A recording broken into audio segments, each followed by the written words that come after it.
Hello everyone. आज से हम पढ़ेंगे सामान्य विज्ञान।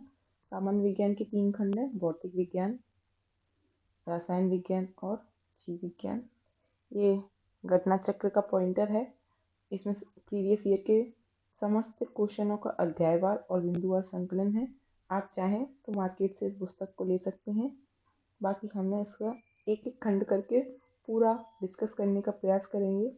इस सीरीज में हम पर्यावरण एवं पारिस्थितिकी पढ़ चुके हैं। ये हमारा अगला सीरीज है सामान्य विज्ञान का। तो चलिए शुरू करते हैं। अगर आपको हमारा वीडियो, हमारा प्रयास पसंद आए तो आप लाइक एंड सब्सक्राइब कर सकते हैं। शुरू करते हैं। सबसे पहले हम भौतिक विज्ञान से। तो भौतिक विज्ञान का हमारा पहला टॉपिक है मात्रक इकाई। बल, वेग, विद्युत धारा और कार्य में से मूल भौतिक राशि है। तो विद्युत धारा मूल भौतिक राशि है। शक्ति का मात्रक वाट होता है। विद्युत शक्ति की इकाई वाट। बल का मात्रक न्यूटन होता है। कार्य का मात्रक जूल होता है। आवर्ती को मापा जाता है हर्ट्ज में। चालक की वैद्युत प्रतिरोधकता की इकाई है ओम मीटर। प्रकाश वर्ष इकाई मात्रक है दूरी का। प्रकाश वर्ष है वह दूरी जो प्रकाश एक वर्ष में तय करता है। खगोलीय दूरियां प्रकाश वर्ष में मापे जाने का कारण है प्रकाश की गति सदैव निर्वात में एक समान होती है। एक पारसेक तारों से संबंधित दूरियों मापने का मात्रक बराबर है 3 × 10⁻16 मीटर या 3.262 प्रकाश वर्ष के। एक पारसेक क्या है? अब अगर ऐसे भी क्वेश्चन आ सकता है, पारसेक क्या है? तो दूरी मापने का मात्रक है। किससे दूरी? तारों से संबंधित दूरी है। पारसेक मात्रक है दूरी का। माप की वह इकाई जिसे 0.39 से गुणा करने पर इंच प्राप्त होता है सेंटीमीटर कहलाती है। 8 फीट लंबे व्यक्ति की ऊंचाई नैनोमीटर में व्यक्त की जाएगी 183 × 10⁻7 नैनोमीटर से। 1 नैनोमीटर होता है 10⁻⁻9 मीटर या 10⁻⁻7 सेंटीमीटर। मेगावाट बिजली के नापने की इकाई है जो उत्पादित की जाती है। एम्पियर इकाई है विद्युत धारा मापने की।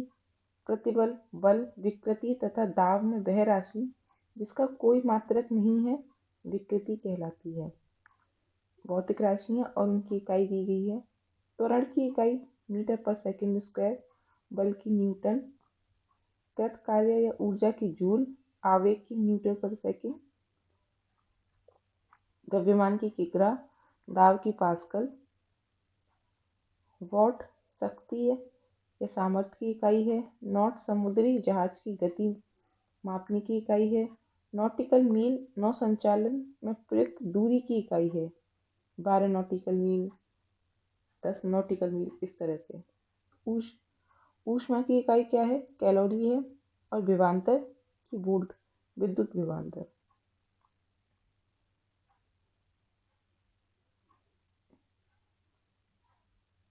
अगला है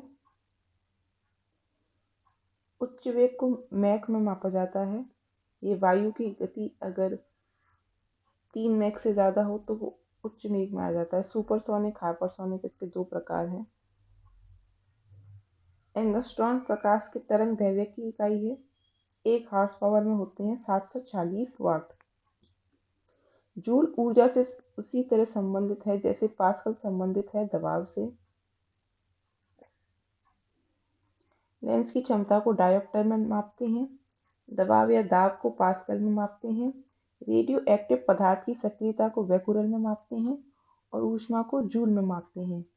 1 माइक्रोन बराबर होता है 1/1000 मिलीमीटर के, यानी कि बहुत छोटा होता है। 1 माइक्रोन प्रदर्शित करता है 10⁻⁻6 मीटर या 10⁻⁻4 सेंटीमीटर की एक लंबाई, या फिर 10⁻³ मिलीमीटर। डेसिबल, डेसिबल ध्वनि की प्रबलता की इकाई है। अश्वशक्ति शक्ति की इकाई है। हॉर्स पावर कितना होता है? 740। सेल्सियस ताप मापने की इकाई है। समुद्री मील नौ संचालन में दूरी की इकाई है। Calorie, kilo calorie, kilo joule. What में से ऊष्मा की इकाई नहीं है तो वाट ऊष्मा की इकाई नहीं है। ये ऊर्जा की इकाई है, बाकी सब ऊष्मा की इकाई है।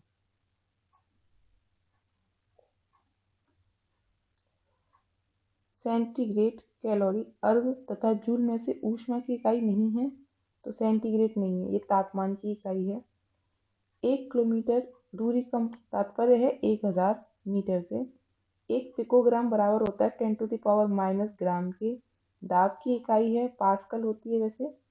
न्यूटन प्रति वर्ग मीटर। दाब का मात्रक है किलोग्राम बल प्रति वर्ग सेंटीमीटर, किलोग्राम फोर्स पर सेंटीमीटर स्क्वायर। 1 किलोग्राम बल पर सेंटीमीटर स्क्वायर दाब किसके बराबर होता है? 1 बार के। एटमॉस्फेरिक प्रेशर की इकाई है बार। बल, दाब, वेग तथा त्वरण में से अदिश राशि है दाब। अदिश राशि होती हैं जो एक ही दिशा में नहीं होती, जो दिशाहीन होती हैं। तेल का एक बैरल होता है लगभग 159 लीटर। माइक्रोन, नैनोमीटर, एंगस्ट्रॉम तथा फर्मी। फेम्टोमीटर में से लंबाई की न्यूनतम इकाई है फर्मी फेम्टोमीटर। कितनी होती है? 10⁻⁻15 मीटर। आगे बढ़ते हैं।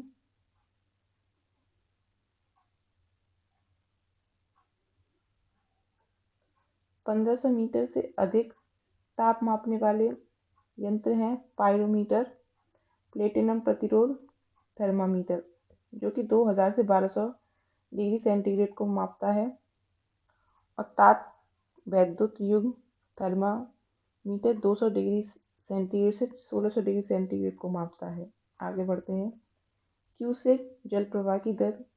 बाइट कंप्यूटर रिएक्टर भूकंप की तीव्रता नापता है। बार दाब की नापने की इकाई है। क्यूसेक से मापा जाता है जल का बहाव।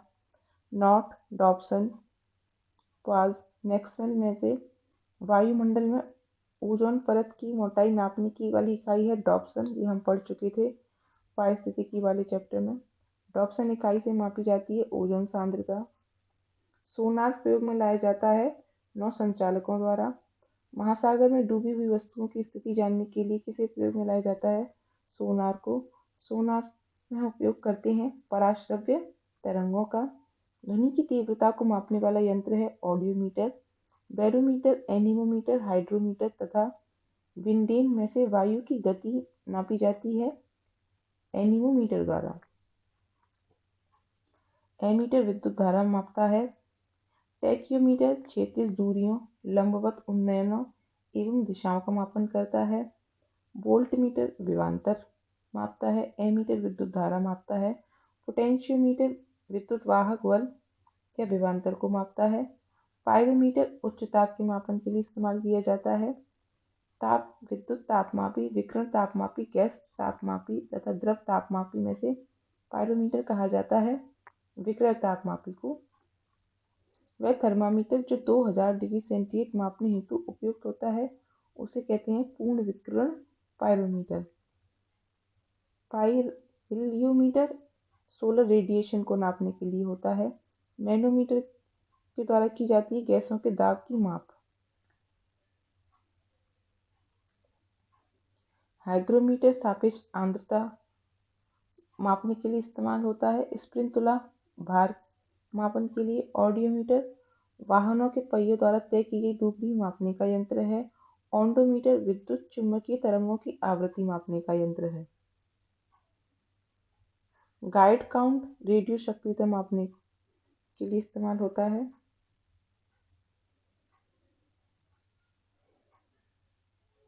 वायुमंडलीय दाब को मापने के लिए उपयोग किया जाता है बैरोमीटर का। साधारणतः बैरोमीटर में प्रयोग होता है पारे का। दूध का आपेक्षिक घनत्व ज्ञात किया जा सकता है लेक्टोमीटर से। वायु की आर्द्रता हाइग्रोमीटर से मापी जाती है। थर्मो रेसिस्टर एक उपकरण है जो कार्य करता है इलेक्ट्रॉनिक थर्मामीटर की भांति। स्टेथोस्कोप हृदय की ध्वनि सुनने के लिए प्रयोग में लाया जाता है। स्फिग्नोमेनोमीटर रक्तचाप मापने के लिए। कैरोटोमीटर सोने की शुद्धता पता लगाने के लिए। लक्समीटर प्रकाश की तीव्रता मापने के लिए। रक्तदाब नापने के यंत्र का नाम है स्फिग्नोमैनोमीटर। रडार उपयोग में आता है रेडियो तरंगों द्वारा वस्तुओं की स्थिति ज्ञात करने में। हिम नदी की चाल, जनसंख्या वृद्धि, भूकंप के परिमाण तथा वायु के अंदर का तापमान में से रिएक्टर पैमाने पर मापा जाता है भूकंप का परिमाण। रिएक्टर पैमाना मापने के लिए प्रयोग होता है भूकंपीय लहरों का आयाम या परिमाण। रिंगलमैन स्केल का प्रयोग किसके मापन में होता है? धुआं। सेल्सियस ताप मापने के लिए। किलोवाट आवर विद्युत मापने के लिए। आरएच गुणक रक्त। रिएक्टर पैमाना भूकंप मापने के लिए। तापमान का वह पैमाना जिसमें ऋणात्मक मान नहीं होता, केल्विन में। भूकंप मापी यंत्र है सिस्मोग्राफ, एक भूकंप मापी यंत्र है।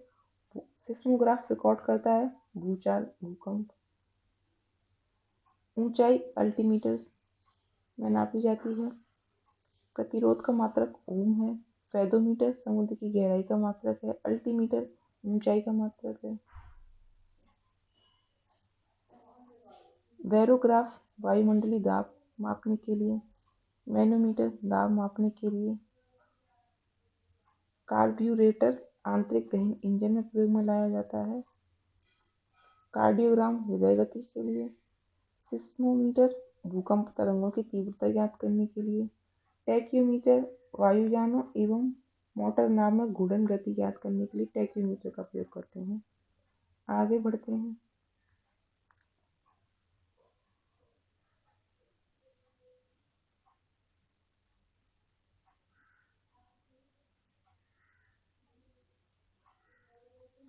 फोनोमीटर का उपयोग किया जाता है ध्वनि की तीव्रता एवं स्पंदन आवृत्ति मापने के लिए।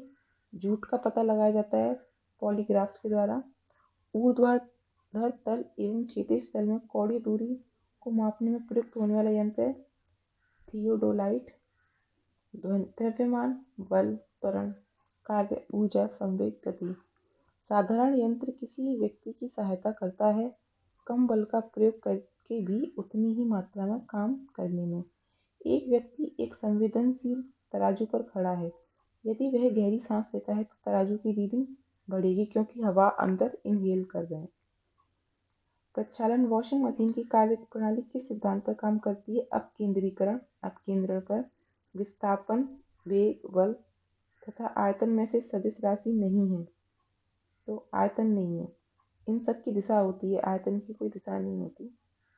गति, वेग, बल, आघूर्ण एवं विस्थापन में से सदिश राशि नहीं है तो गति नहीं है, क्योंकि गति, वेग, बल, आघूर्ण ये एक निश्चित दिशा में होते हैं जबकि गति किसी भी दिशा में हो सकती है। समय, चाल, विस्थापन और दूरी में से सदिश राशि है तो विस्थापन, क्योंकि इसमें वेग और त्वरण दोनों होते हैं। संवेग, दाब, ऊर्जा तथा कार्य में सदिश राशि है तो संवेग।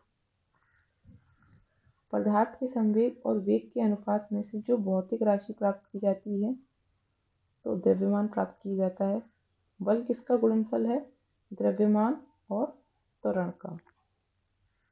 यदि किसी घन के आयतन और पृष्ठ क्षेत्रफल को निरूपित करने वाली संख्याएं समान हो तो उस घन के किनारे की लंबाई माप की इकाई में होगी 6। ऊर्जा संरक्षण का आशय है कि ऊर्जा का ना तो सृजन किया जा सकता है ना ही विनाश। हवाओं की ऊर्जा होती है, केवल गतिज ऊर्जा, यांत्रिक ऊर्जा नहीं होती। हमारे द्वारा उपयोग की जाने वाली ऊर्जा के अधिकांश स्रोत संग्रहित सौर ऊर्जा का प्रतिनिधित्व करते हैं।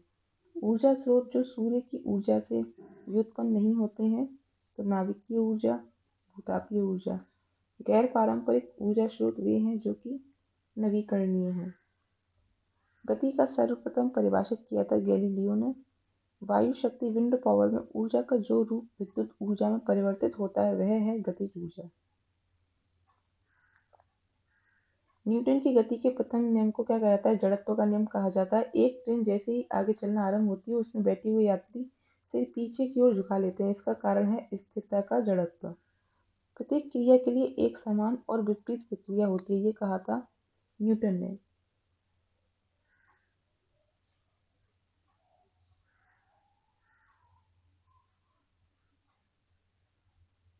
अगला है एक पूर्णतः घर्षणहीन पृष्ठ पर खड़ा एक व्यक्ति सीटी बजाने से अपने को गति में ला सकता है। हाँ ठीक है, क्योंकि प्रत्येक क्रिया की प्रतिक्रिया होती है। यदि किसी तंत्र पर कोई बाह्य बल क्रियाशील नहीं है तो इसका संवेग h परिवर्तित नहीं हो सकता। हाँ ठीक है, लेकिन कारण कथन की व्याख्या नहीं करता है। दोनों अलग अलग अपनी अपनी जगह सही स्टेटमेंट हैं। सड़क पर चलने की अपेक्षा बर्फ पर चलना कठिन होता है, क्योंकि बर्फ में सड़क की अपेक्षा घर्षण कम होता है, इसलिए हमें चिकनी सतह पर चलने में ज्यादा तकलीफ होती है। भरी हुई गाड़ी को चलाने में उसे चलायमान रखने के लिए आवश्यक ताकत से अपेक्षाकृत अधिक ताकत से धक्का लगाना पड़ता है, क्योंकि एक बार गाड़ी चल पड़ने के बाद घर्षण कम होता है। एक मनुष्य स्थिर नाव से 5 मीटर प्रति सेकंड की चाल से कूदा और नाव 0.5 मीटर प्रति सेकंड की चाल से खिसकी। नाव का द्रव्यमान मनुष्य के द्रव्यमान का था 10 गुना, क्योंकि 5 मीटर प्रति सेकंड की चाल से कूदा है, लेकिन 5 मीटर प्रति सेकंड की चाल से कूदा लेकिन 0.5 मीटर प्रति सेकंड कूदी, तो मतलब ये इसका कितना भाग है? 10वां भाग है, इसीलिए नाव का द्रव्यमान कितना होगा? 10 गुना होगा। आगे बढ़ते हैं। एक ट्रक, एक कार और एक मोटरसाइकिल की गतिज ऊर्जाएं समान है। यदि समान अवरोधक बल लगाए जाएं तो वह क्रमशः x, y और z दूरी पर रुकें तो x = y = z होगा। एक व्यक्ति कार में जो विराम में बैठा है, सड़क से कार के 4 पहियों में से प्रत्येक पर प्रतिक्रिया r है। यदि कार सीधी समतल सड़क पर चलेगी तो अग्र पहियों में प्रत्येक पर प्रतिक्रिया r से कम होगी। दो समान द्रव्यमान की वस्तुओं की गतिज ऊर्जा का अनुपात 4:9 है, तो उनके वेगों का अनुपात उनका वर्ग रूट होगा, यानी कि 2:3। तेल से अंशतः भरा हुआ तेल का एक टैंकर समतल सड़क पर आगे की ओर एक समान प्रवाह से जा रहा है। तेल का मुक्त पृष्ठ क्षेत्र से इस प्रकार आनत होगा कि पिछले सिरे पर अधिक गहराई होगी। निम्न कथनों पर विचार करें। एक तीक्ष्ण वृत्ताकार पथ पर तीव्र गति से जाता हुआ चार पहियों वाला वाहन बाहरी पहिए पर उल्टेगा। हाँ, अक्सर यही होता है। अंदर के पहिए पर उल्टेगा नहीं। बाहर की तरफ फिसलेगा, हाँ। अंदर की तरफ फिसलेगा नहीं। तो 1 और 3 सही है। साइकिल और कार में बॉल बेयरिंग का प्रयोग होता है, क्योंकि पहिया और धुरी के बीच संस्पर्श का प्रभावी क्षेत्र घट जाता है। त्वरण ज्ञात करने का सही सूत्र है A = V - U/T। Velocity minus U/T time.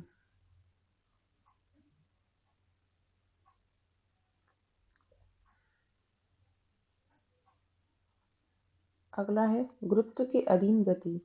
वह वैज्ञानिक जिसने न्यूटन से पूर्व ही बता दिया था कि सभी वस्तुएं पृथ्वी की ओर गुरुत्वाकर्षित होती हैं, तो ब्रह्मगुप्त ने बताया था। गुरुत्वाकर्षण का सिद्धांत दिया था आइजैक न्यूटन ने। गुरुत्वाकर्षण का सार्वभौमिक नियम का प्रतिपादन न्यूटन ने किया था। अंतरिक्ष यात्री निर्वात में सीधे खड़े नहीं रह सकते, क्योंकि वहां गुरुत्व नहीं होता है। अंतरिक्ष यान जो चक्कर लगा रहा है से एक सेब छोड़ा जाता है तो वह अंतरिक्ष यान के साथ साथ उसी गति से गतिमान रहेगा। पीसा की झुकी हुई मीनार गिरती नहीं है, क्योंकि गुरुत्व केंद्र से जाने वाली ऊर्ध्वाधर लाइन रेखा तल के अंदर रहती है। यदि पृथ्वी और सूर्य की दूरी जो है उसके स्थान पर दुगनी हो जाए तो सूर्य द्वारा पृथ्वी को पर गुरुत्वाकर्षण बल जो लगता है वह होता है अब जितना है उसका चौथा भाग लगेगा, क्योंकि दूरी बढ़ेगी तो गुरुत्वाकर्षण बल कम हो जाएगा। जब कोई वस्तु ऊपर से गिराई जाती है तो उसका भार होता है अपरिवर्तित होता है।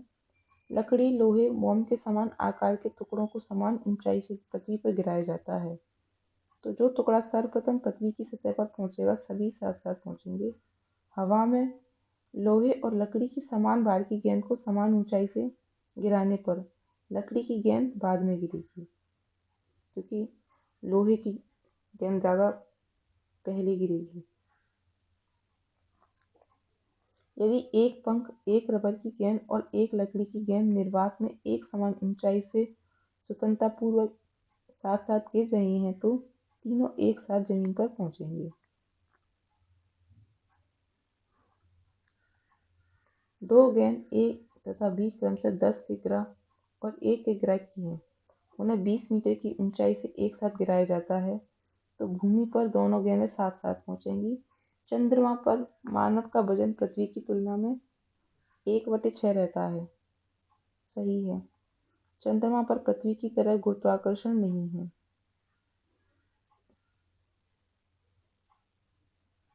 ये तो गलत स्टेटमेंट हो गया। किसी पिंड का भार ध्रुवों पर सर्वाधिक होता है। मानव शरीर का भार होता है ध्रुवों पर अधिकतम। वायु, जल, हाइड्रोजन और नाइट्रोजन में से एक पिंड का अधिकतम भार जिसमें होगा वह है हाइड्रोजन।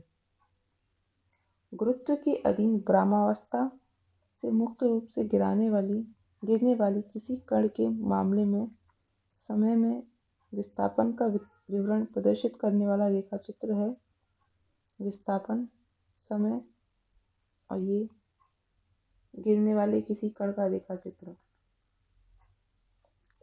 प्रोजेक्टाइल मोशन में गिरता है। एक चिकना आनत तल क्षैतिज तल के साथ थीटा कोण पर आनत है जैसे कि आकृति में दिया गया है। एक पिंड ब्रह्मावस्था से प्रारंभ कर आनत पृष्ठ पर से नीचे की ओर फिसलता है। अधस्तल तक पिंड को पहुंचने में लगा समय क्या होगा? 1/sin theta √2h/g। एक ऊंची इमारत से एक गेंद 9.8 मीटर प्रति सेकंड स्क्वायर के समान त्वरण के साथ गिराई जाती है। 3 सेकंड बाद उसका वेग होगा 29.4 मीटर प्रति सेकंड। यदि पृथ्वी का द्रव्यमान वही रहे और त्रिज्या 1% से कम हो जाए तब पृथ्वी के तल पर g का मान 2% बढ़ जाएगा। विनाशकारी भूकंप के गुरुत्व के कारण त्वरण होगा 980 प्रति सेंटीमीटर स्क्वायर क्यूब से ज्यादा। एक वस्तु का पृथ्वी पर द्रव्यमान 100 किलोग्राम है। गुरुत्व जनित त्वरण 10 मीटर प्रति सेकंड स्क्वायर है। अगर चंद्रमा पर गुरुत्व जनित त्वरण g/6 है तो चंद्रमा पर वस्तु का द्रव्यमान होगा 100 किलोग्राम। भारीहीनता होती है गुरुत्वाकर्षण के शून्य की स्थिति पर। पृथ्वी अपने अक्ष में लगभग 4400 किलोमीटर प्रति घंटा की गति से घूमती है। इस तेज गति को हम अनुभव नहीं करते क्योंकि अपने कक्ष में पृथ्वी की गति की अपेक्षा में हमारी गति शून्य है। यदि धरती की घूमने की गति बढ़ा दी जाए तो भूमध्य रेखा पर पिंड का वजन घट जाएगा। यदि पृथ्वी का गुरुत्वाकर्षण बल अचानक लुप्त हो जाता है तो वस्तु का भार क्या हो जाएगा? शून्य हो जाएगा, परंतु द्रव्यमान वही रहेगा। एक प्रभावी कॉरियोलिस बल होता है पृथ्वी के घूर्णन के बराबर। पृथ्वी के चारों ओर परिक्रमा कर रहा कृत्रिम उपग्रह इसलिए पृथ्वी पर नीचे नहीं गिरता क्योंकि पृथ्वी का आकर्षण उसकी गति के लिए आवश्यक त्वरण प्रदान करता है। एक भू उपग्रह जिसकी अपने कक्ष में निरंतर गति करता है यदि अभिकेंद्रीय बल के प्रभाव से होता जो प्राप्त होता है पृथ्वी द्वारा उपग्रह पर लगने वाले गुरुत्वाकर्षण बल से। कृत्रिम उपग्रह पृथ्वी से सुस्पष्टता से ट्रैक किया जा सकता है डॉपलर प्रभाव द्वारा। अपने कक्ष में एक उपग्रह पृथ्वी के चक्कर लगाता रहता है। वह ऐसा करता है केंद्राभिमुख बल अभिकेंद्रीय बल के कारण। पृथ्वी के ज्ञात बलों को 4 वर्गों में विभाजित किया जा सकता है जैसे कि गुरुत्व, विद्युत चुम्बकत्व, दुर्बल नाभिकीय बल, प्रबल नाभिकीय बल। चारों में से सबसे प्रबल है प्रबल नाभिकीय बल। किसी लिफ्ट में बैठे हुए व्यक्ति को अपना भार अधिक मालूम पड़ेगा जब लिफ्ट त्वरित गति से ऊपर जा रही हो। लोलक की काल विधि लंबाई के ऊपर निर्भर करती है।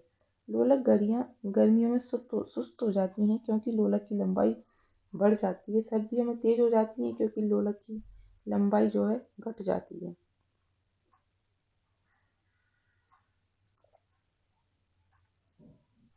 एक लड़की झूले पर बैठी स्थिति में झूला झूल रही है। उस लड़की के खड़े हो जाने पर प्रदोष आवर्तकाल कम हो जाएगा। निम्नलिखित कथनों पर विचार करें। एक सामान्य दोलक का दोलन चल रहा है। ऐसे में जब गोल माध्य स्थान से गुजरता है तो त्वरण शून्य हो जाता है। सही है।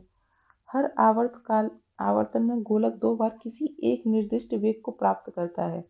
ये भी सही है। दोलन के दौरान जब गोलक चरम स्थिति में पहुंच जाता है तो उसका गति और त्वरण दोनों शून्य हो जाते हैं। नहीं, ये गलत है। सामान्य दोलक का दोलन आयाम समय के साथ साथ कम होता जाता है। सही है। पेंडुलम घड़ी तीव्र गति से चलेगी शीतकाल में और सुस्त गति से चलेगी ग्रीष्मकाल में। पृथ्वी का पलायन वेग है 11.2 किलोमीटर प्रति सेकंड। अगर किसी वस्तु को 8 किलोमीटर प्रति सेकंड के वेग से अंतरिक्ष में फेंका जाए तो वह वापस पृथ्वी पर आ गिरेगी। चंद्रमा पर वायुमंडल नहीं होने का कारण है इस पर गैस अणुओं का पलायन वेग उनके वर्ग माध्य मूल से कम होता है। स्थूल पदार्थों के गुण। वर्षा की बूंद की गोलाकार आकृति का कारण है पृष्ठ तनाव। द्रव बूंद की संकुचित होकर न्यूनतम क्षेत्र घेरने की प्रवृत्ति का कारण है पृष्ठ तनाव। नैनो द्रव्यों का सर्वाधिक महत्वपूर्ण गुण होता है घर्षण। तेल जल के तल पर फैल जाता है क्योंकि तेल का तल पृष्ठ तनाव पानी से कम है। मिट्टी का तेल पानी के ऊपर इसलिए तैरता है क्योंकि उसका घनत्व पानी के घनत्व से कम होता है। साबुन के बुलबुले के अंदर का दाब वायुमंडलीय दाब से अधिक होता है। यदि साबुन के 2 भिन्न भिन्न व्यास के बुलबुलों को एक नली द्वारा एक दूसरे के संपर्क में लाया जाए तो छोटा बुलबुला और छोटा व बड़ा बुलबुला और बड़ा हो जाएगा। जब किसी साबुन के बुलबुले को आवेशित किया जाता है तो बुलबुले की त्रिज्या बढ़ जाती है। एक ही पदार्थ से बने 4 तार जिनकी विमाएं दी गई हैं अलग अलग बार एक ही भार से खींचे जाते हैं तो अधिकतम दैर्ध्य वृद्धि होगी जिस तार की लंबाई अधिक एवं व्यास कम होगा। दैर्ध्य वृद्धि लंबाई के समानुपाती और व्यास के वर्ग के व्युत्क्रमानुपाती होती है।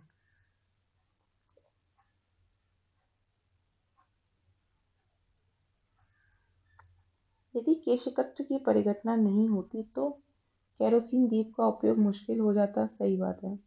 कोई मृदु पेय का उपभोग करने के लिए स्ट्रॉ का प्रयोग नहीं कर पाता। नहीं, ये गलत है।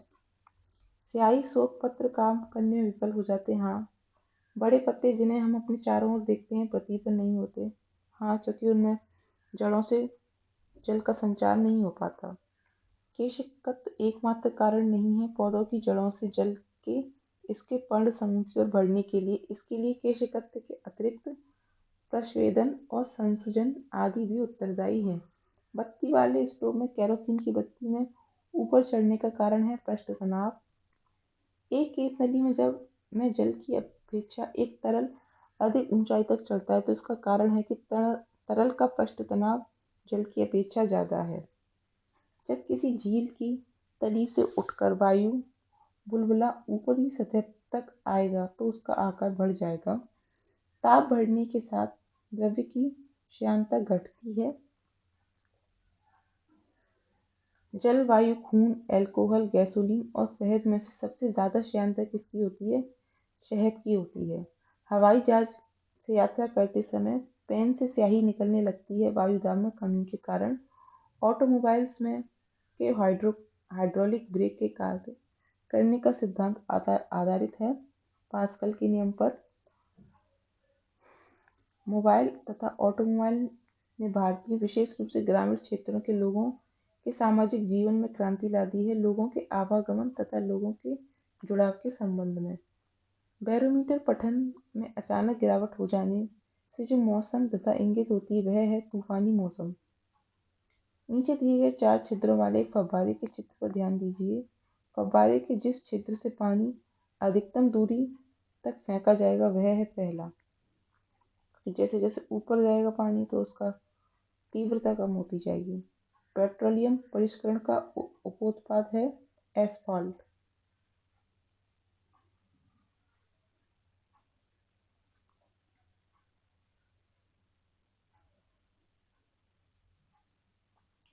कड़े जाड़े में झील की सतह हिमशीतित हो जाती है, किंतु उसके तल में जल द्रव अवस्था में बना रहता है। इसका कारण है जल की सघनता घनत्व 4 डिग्री सेंटीग्रेड पर अधिकतम होती है। शीतकाल में जब झील की ऊपरी सतह का पानी बर्फ में बदल जाता है, फिर भी जलीय जंतु जीवित रहते हैं। क्यों? क्योंकि पानी का घनत्व 4 डिग्री सेंटीग्रेड से सबसे अधिक होता है, जिससे बर्फ की ऊपरी सतह के नीचे पानी रहता है। बर्फ जमी झील के अंदर मछलियां जीवित रहती हैं, क्योंकि झील की तली पर जल जमता नहीं है। वायु की मात्रा बदलने पर अपवर्तित रहेगा घनत्व। पानी का अपेक्षित घनत्व सर्वाधिक होता है 4 डिग्री सेंटीग्रेड पर। जल का घनत्व अधिकतम घनत्व होता है 277 केल्विन यानी 4 डिग्री सेंटीग्रेड। लोहे का एक गोला पारद पर तैरता है, किंतु पानी में डूब जाता है। सही है।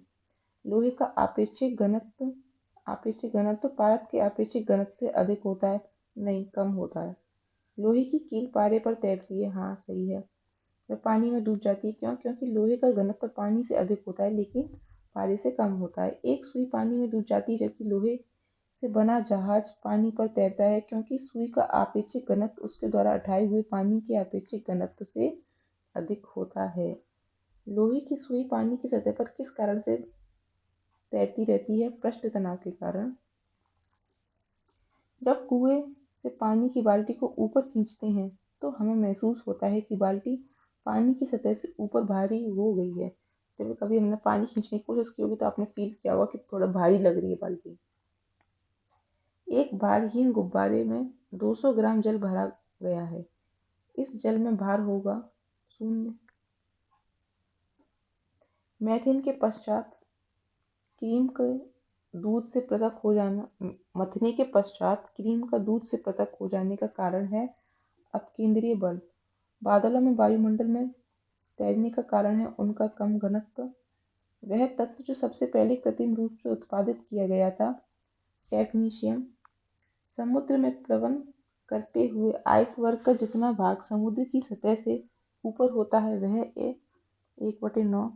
पानी के एक गिलास में एक बर्फ का टुकड़ा तैर रहा है।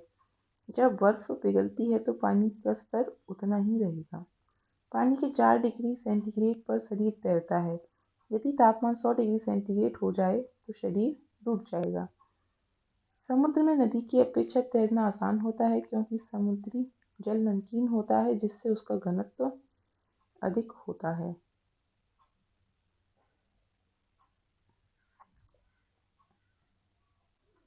जब कोई जहाज नदी से निकलकर सागर में प्रवेश करता है तो वह कुछ ऊपर उठ जाता है। सही है। सागर के जल का घनत्व नदी के जल के घनत्व से अधिक होता है। क्यों? क्योंकि सागर के जल में नमक होता है।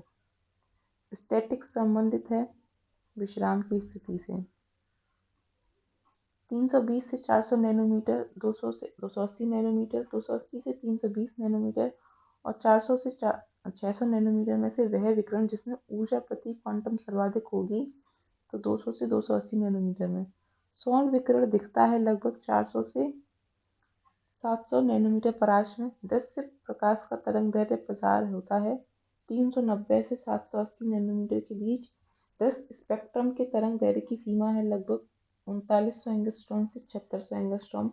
मानव आंख दृश्य प्रकाश के जिस तरंग दैर्ध्य के लिए सर्वाधिक सुग्राही होती है, वह है 5500 एंगस्ट्रॉम। प्रकाश विकिरणों की प्रकृति होती है तरंग एवं कण दोनों के समान। प्रकाश सीधी रेखा में चलता प्रतीत होता है, क्योंकि प्रकाश का तरंगदैर्घ्य बहुत छोटा है। कॉस्मिक किरण प्रकाश, इलेक्ट्रॉन तथा पराध्वनिक तरंग में से वह जिसका वेग अधिकतम होता है प्रकाश का। प्रकाश, ध्वनि, आकाशीय पिंडों एवं रॉकेट में से किसका वेग अधिकतम होता है? तो प्रकाश का। प्रकाश का शून्यावकाश निर्वात में वेग अनुमानतः है 3 × 10⁸ मीटर प्रति सेकंड। प्रकाश का वेग अधिकतम होता है निर्वात में। हवा में प्रकाश की चाल निर्भर करती है प्रकाशीय घनत्व पर। कांच, निर्वात, जल एवं वायु में से प्रकाश की गति न्यूनतम होती है कांच के बीच से जाते हुए। सूर्य के प्रकाश को धरती की सतह पर पहुंचने में लगने वाला समय है लगभग 8.3 मिनट 499 सेकंड। प्रकाश तरंगों के वायु से कांच में जाने पर जो चर वेरिएबल प्रभावित होते हैं वे हैं तरंग दैर्ध्य और वेग।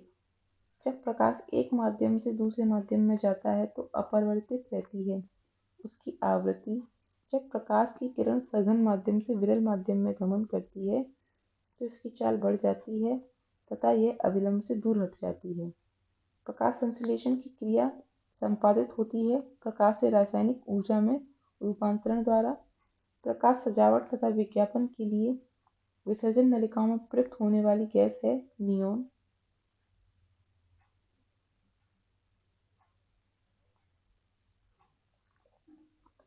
साबुन के पतले झाग में चमकदार रंगों का बनना परिणाम है बहुलिक परावर्तन और व्यतिकरण का। प्रकाश तंतु जिस सिद्धांत पर कार्य करता है वह है पूर्ण आंतरिक परावर्तन। प्रकाश ऊर्जा का ऑप्टिकल फाइबर में संचरण पूर्ण आंतरिक परावर्तन के अनुप्रयोग द्वारा किया जाता है। परिघटना जिसका उपयोग ऑप्टिकल फाइबर में किया जाता है पूर्ण आंतरिक परावर्तन। तंतु प्रकाशिकी संचार में संकेत प्रवाहित होता है प्रकाश तरंग के रूप में।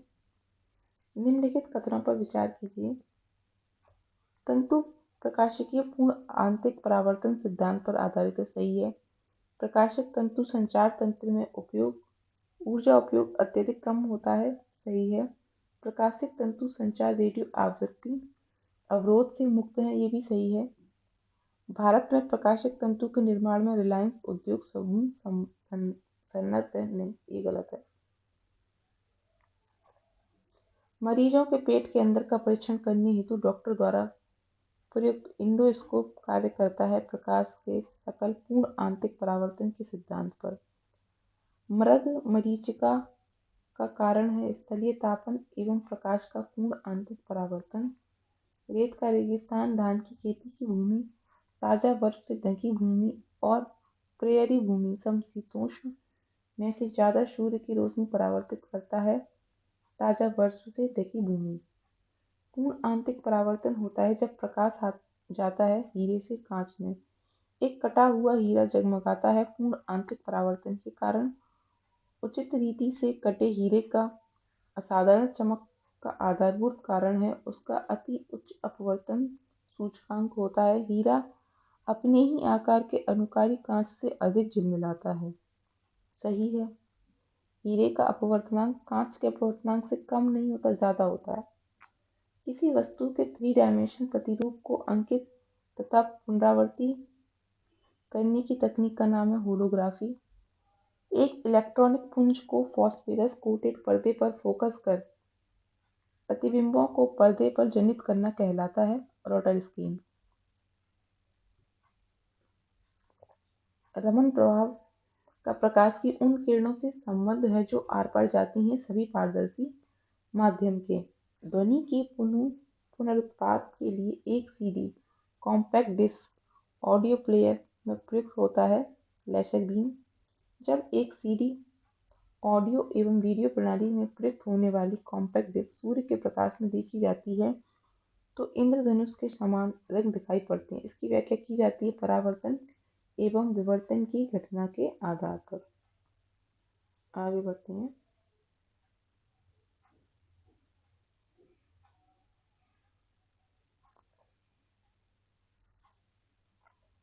दीर्घ तरंग दैर्ध्य वाले प्रकाश का प्रकीर्णन लघु तरंग दैर्ध्य वाले प्रकाश से कहीं अधिक होता है, नहीं, गलत है।